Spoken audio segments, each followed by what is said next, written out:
Defense News. It's proudly sponsored by Navy Federal Credit Union. If you're a member of our nation's armed forces, the Department of Defense, or if your family is, we'd be proud to serve you too. On this episode of Defense News Weekly, the U.S. approves tens of billions of dollars worth of fighter jets to partner nations. Find out who's getting the advanced weaponry. Plus, lighter and cooler, we look at carbon fiber suppressors and whether they might be the future for keeping weapons quiet. That and more from SHOT Show 2024. Also, we speak to an expert about the challenges in front of integrating AI technology into defense systems. Killer robots are at the top of the list. Don't miss that one. Plus, the new Tom Hanks and Steven Spielberg produced World War II series is now streaming. We talked to some of the stars of Masters of the Air. Don't go away. It's the latest in news and analysis from the Pentagon to the platoon, here on Defense News Weekly.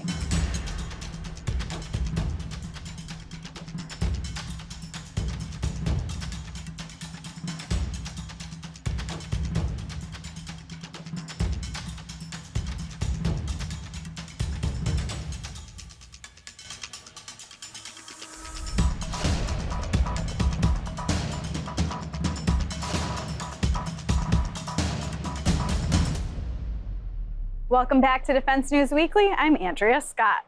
I'm back, baby. First up, in headlines from around the military and defense industry, the U.S. has approved approximately $30 billion, that's billion with a B, in fighter jet sales to foreign nations. The Biden administration has approved the sale to Turkey of 40 F-16 fighter jets and equipment to modernize 70 others, for a total of $23 billion. It also approved 40 F-35s to Greece, worth $8.6 billion. This came mere hours after Turkey ratified Sweden's membership to NATO. NATO ally Turkey has long wanted to upgrade its F-16 fleet and made the sale contingent on its approval of Sweden. Senators from both sides of the aisle have objected to the sale, citing Turkey's human rights record. Sweden's formal entry to NATO now depends on Hungary, which is the last remaining NATO ally not to have approved its membership.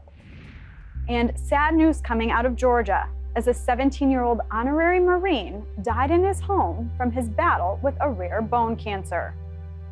At 5 years old, Jack Lowe decided to become a Marine. His Marine veteran father said that his son was a disciplined swimmer and a straight-A student. Doctors diagnosed the boy with cancer in March 2022 when he was a junior in high school. On November 1st, 2023, the Corps granted Jack Lowe the title of Honorary Marine. It's a rare honor given to civilians with extraordinary contributions and ties to the Corps. The commanding general of Recruit Depot Paris Island in South Carolina came to the Lowe family home in Georgia to give him the title and his Eagle Globe and Anchor. His dog tags listed his religious preference as Norse mythology, and he attended a Marine Corps ball in Atlanta where he received a standing ovation.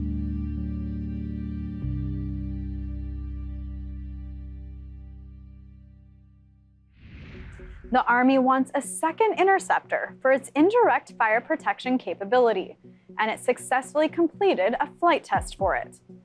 The system is made to defend fixed and semi-fixed sites from rockets, artillery, mortars, as well as cruise missiles and drones. The Army completed a risk reduction flight demonstration launching the Raytheon-made AIM-9X Sidewinder Interceptor from the IFPC launcher and sending it to target. That's according to its manufacturer, Dynetics. SHOT Show in Las Vegas is like Comic-Con for gear and firearms, with a slightly different cosplay. To get a look at the latest innovations in everything from optics to handguns, we were on the ground at the Granddaddy of Gear Expos and found some things you might be interested in. It might be too late for some of you to save your hearing, but an increasing number of people are interested in suppressors for their firearms. And one company out of Tampa is not only trying to make them as silent as possible, but also as light as possible. Daniel Woolfolk has more. Domingo, it's really good seeing you on the range on Monday, even though we got rained out, so we didn't get to talk too much. The Carbon Research makes carbon fiber suppressors, and you have quite a line of them. Talk us through them. Our carbon fiber suppressors, they're a true carbon fiber suppressor. The baffles are carbon fiber as well. Using a proprietary resin, Kevlar, and the carbon fiber laminate, we create something that's able to withstand enormous quantities of pressure. Some of our suppressors have been with us since SHOT Show Range Day of last year. They've since gone through SHOT Show, Suppressed Fest, CanCon, and Range Day now. We're coming up on our 15,000 rounds. We make things we believe in, and we make things we want to shoot ourselves. Starting off our lineup, we have the CR22, 2.3 ounces, rated for all rimfire cartridges, sub and supersonic. That's nuts. Besides the applications for the rimfire, which you can use for hunting, use for plinking, 22 is there's such a cheap ammo, such widespread availability. So many people have the opportunity to enjoy these. And I wanted to ask about, you got different sizes, but if I remember correctly, you get a little bit more versatility once you get something on the bigger side. Exactly. I look at it the way a consumer would. We believe in our products, and if you have to go out and get a tax stamp, we don't want you to have to get multiple tax stamps for multiple different suppressors. Our CR9 multi-can weighs in at 6.5 ounces and is a true multi-caliber suppressor. It can handle all rimfires, sub and supersonic. We make the end caps for that as well. It can handle 9mm, sub and supersonic, full auto rated, and 300 blackout, sub and supersonic. The goal in creating this was making something you can use for all applications. I enjoy hunting. Living in Florida, going after deer and hog and large game in the Everglades, I want something that can take those animals down in a single, well-placed, efficient shot. With some of the ammo that we have available nowadays, 300 blackout supersonic with expanding cartridges is a wonderful, wonderful product to use. This can handle it. I want to be able to pull that off of my hunting rifle setup. I want to put that on my 9mm PCC setup for home defense. You can do that with one tax stamp. I also love rimfire. I love plinking and I love small game hunting. I want to be able to pull that suppressor off of my 9mm PCC, put it on my Ruger 1022 takedown, do a little bit of hunting, do a little bit of shooting with it as well. One tax stamp does it all. And by tax stamps, you're referring to the federal guidelines that if you're going to have an NFA item, National Firearms Act item, you got to buy a $200 tax stamp for this serialized item, another one for this serial number, another one for this serial number, so it adds up. So going from top to bottom is something you're saying is more cost efficient on the tax side. Exactly. We hope that the day soon approaches where hearing safety can be accessible for everyone without getting the federal government involved. But until then, we will continue to make products that can handle sub and supersonic rounds and a wide range of calibers to make sure the end user is 100% satisfied with our product. And what kind of demand are you seeing from government agencies, from law enforcement, military? There's a huge amount of interest. Now, when it comes to applications for the military, one of the big issues with suppressors is heat. Now, not only does that have issues showing up in thermal optics, which are being used much more widespread nowadays, you can also get some distortion, heat distortion in your scopes. You get a mirage after firing continuous rounds or on especially hot days. Our carbon fiber does not heat up the same way that metal does. It's almost like cast iron and tin foil in an oven. They can both reach the same temperature, but they dissipate heat much quicker, making follow-up shots much easier. And when it comes to heat at night, it's important to try to stay as concealed as possible. Another thing that is an advantage of the heat dissipation is doing rifle to sidearm transitions. A lot of times with metal cans, if you're training and you're shooting, rapidly that can's going to heat up and hold that heat for quite some time. It's going to be a while before you can case that up at the gun range and take it home. Our suppressors cool off. If you're doing those transitions to your sidearm, you'll no longer burn the sides of your pants, and you'll no longer burn some of the gear. Other companies have made completely successful businesses based on wraps for suppressors. Our suppressors do not need these wraps. All right, Domingo, thank you for having us here, and thank you for having us at Range Day. Daniel, it's always a pleasure to spend some time with Military Times. You're a well-respected organization, and it's an absolute pleasure to talk to you guys. Thank you. Can't cover a SHOT Show without covering Glock, and every year they got something new. This year is no different, and we're here with Scotty, who's going to show us the Glock G19X. All right, guys, so what we have here is the Glock 19X MOS. If you guys recall, the 19X was developed back in 2016 for the military trials. When the military went a different direction, we had this great pistol we thought we had, so we actually released it to the public. The original version of it did not have MOS capability.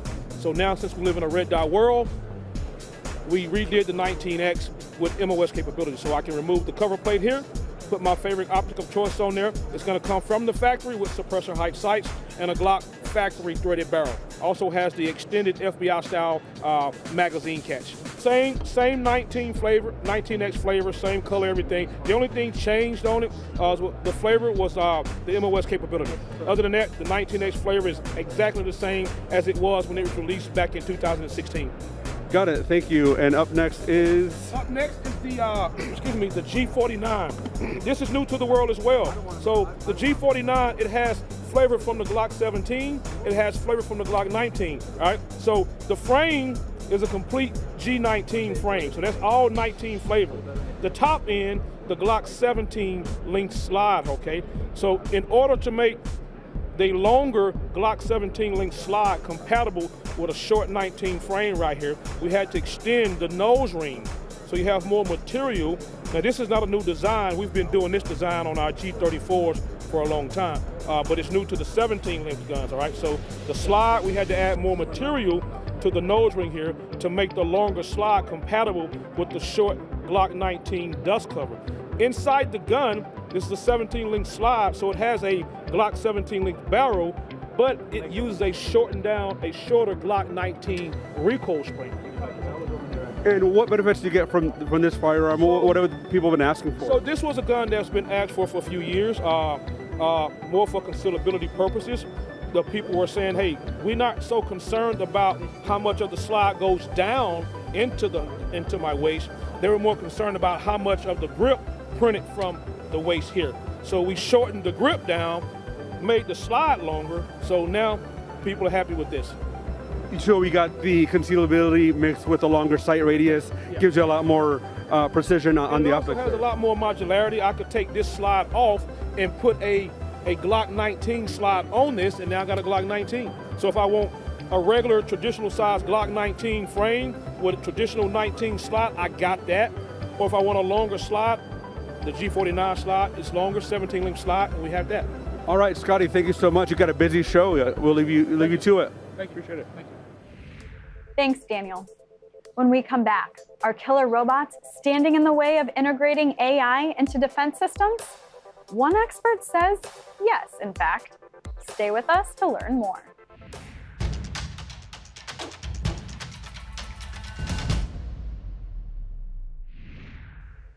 Welcome back. Artificial intelligence and defense systems have been fodder for doomsday speculation for decades. We're talking war games, the Terminator, and the list goes on. But when it comes to modern AI integration, that scary Hollywood perception can cause problems. In a recent webcast, we heard from an expert who said that perception of AI can be part of the hurdle to getting it integrated. Here's more from that conversation.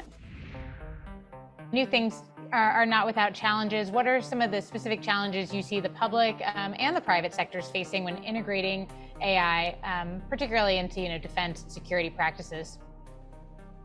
Yeah, so I bet you can guess the biggest one. It's actually it's the dang killer robots. We continue to pay this this kind of curious debt to Arnold in the Terminator movies. There's always kind of this air of dread, quite honestly. We saw that happening with Google a few years back, where as a result of basically an employee revolt, they had to back out of supporting the DoD on AI efforts. So public perception, the people aspect, does have real consequences.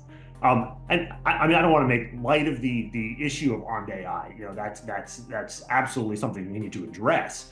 But there are so many great applications of AI in defense that don't trigger those sorts of concerns. And that's where we've been having lots of success. For example, Napoleon's point about an army marching on its stomach. Translate that to a modern force, and what does that mean? The equivalent is, it's logistics, it's supply, it's energy, it's vehicle maintenance. These are the things that make our forces able to fight and make them operational. And these are areas where AI is having tremendous impact on efficiency and really on effectiveness of how we do those missions. And so what that does is it frees up our soldiers and our dollars for other parts of the mission. But you don't have these kind of, Schwarzenegger-infused concerns with doing things that way. Sure. How do you address the challenges, maybe most specifically the people challenge that you mentioned? Yeah, it's really just a matter of getting people comfortable with it, and quite honestly, we've been rolling AI into the Department of Defense for numbers of years. About a year ago, when ChatGPT came on the scene, that's helped in many ways because people are just recognizing there's more of it going around. It just becomes more of a common topic of discussion, which helps you get past that person issue, if you will. Sure. How do you see industry and government collaborating to ensure the mutual success of advancing AI capabilities?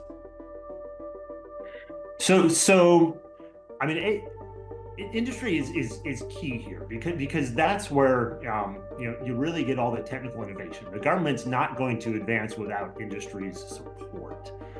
So a particular area where we're collaborating is around explainability. And what I mean by that, explainability is as an AI user, I want to know what the reasoning is behind the recommendations and the outputs that come from those AI models. The government in this case is actually a tremendous forcing function for this. Because of the nature of the defense mission and also because of the types of personnel. It does come back to the personnel who are in the defense community. Back to my previous operational readiness example. If you're an aircraft maintainer in the DoD, you're going to be highly skeptical of a magic box that suggests the timing to order parts or the sequence to repair an aircraft. You've got to be able to clearly justify what's happening and then kind of explain that model result. So in that sense, it's a great environment to make sure that explainability is foremost. Otherwise, DoD folks simply won't use the AI tools. When we return, our personal finance expert is back to show you how to improve your credit score.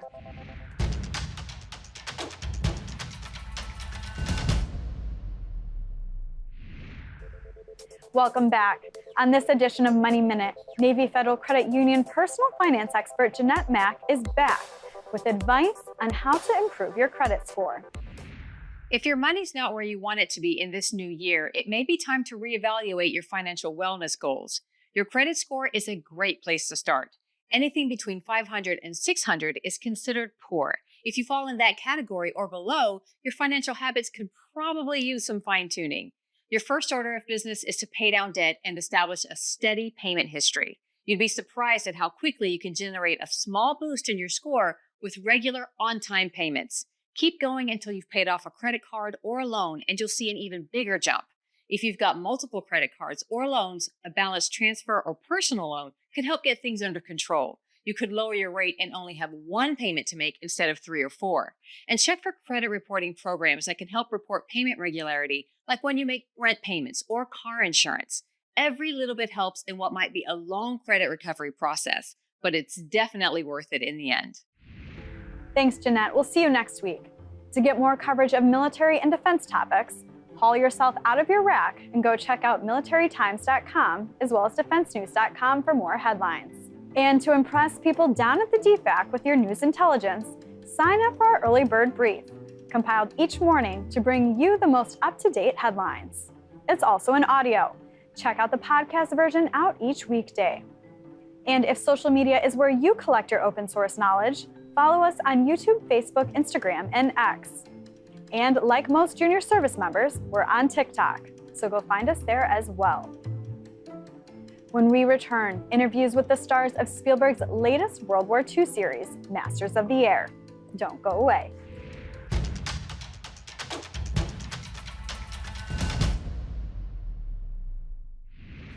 Welcome back to Defense News Weekly. I'm Andrea Scott.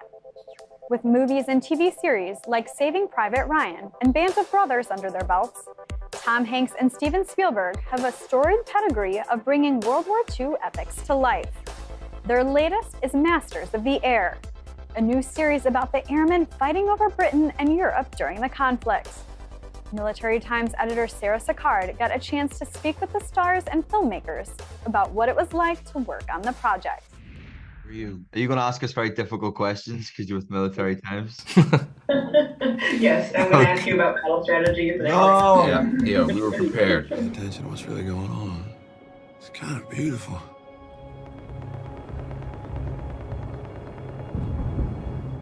Well, the story, what drew me to the story originally was Gary Goetzman, Steven Spielberg, and Tom Hanks being attached. And then when I read the first 2 episodes, I just fell in love with Harry Crosby. I just thought he was the most incredible, unique, bizarre human being that I'd ever seen on screen. We had 2 weeks of boot camp that started us off that really built camaraderie with about 120 of us.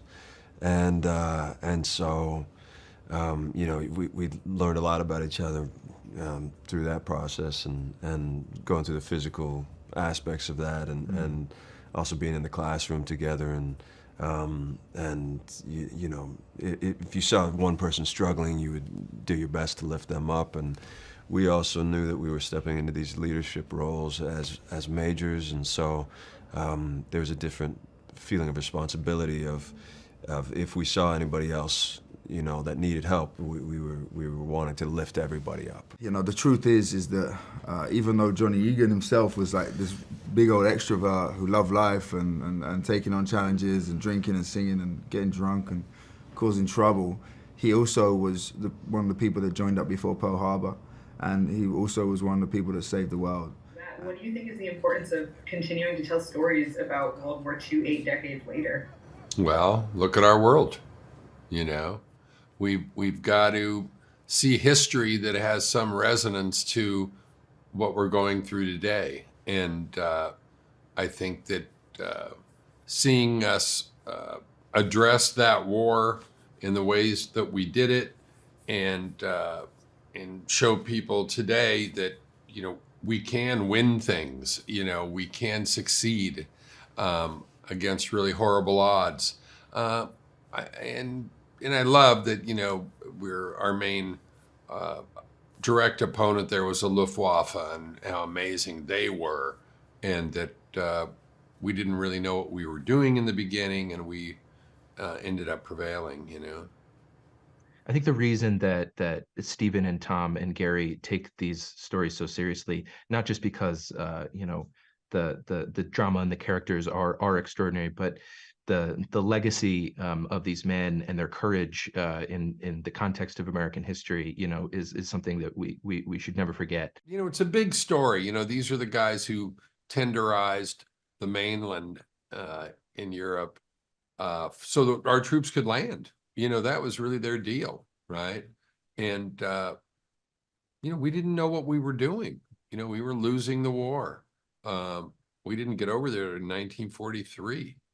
Which is quite astounding, really, when you consider what misery England was under for 2 and 3 years before.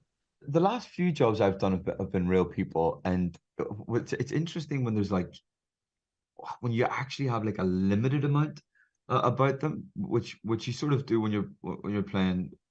When I played Crosby, there was a book and there's some chat about him and one video that I could go off. And you can really hone in on that and really just treat that as the truth or the Bible. When there's so much written about a person that you're playing and there's so much conjecture, then it gets a bit sort of murky and a bit well, wait, what did they say about him? That doesn't add up with what they said.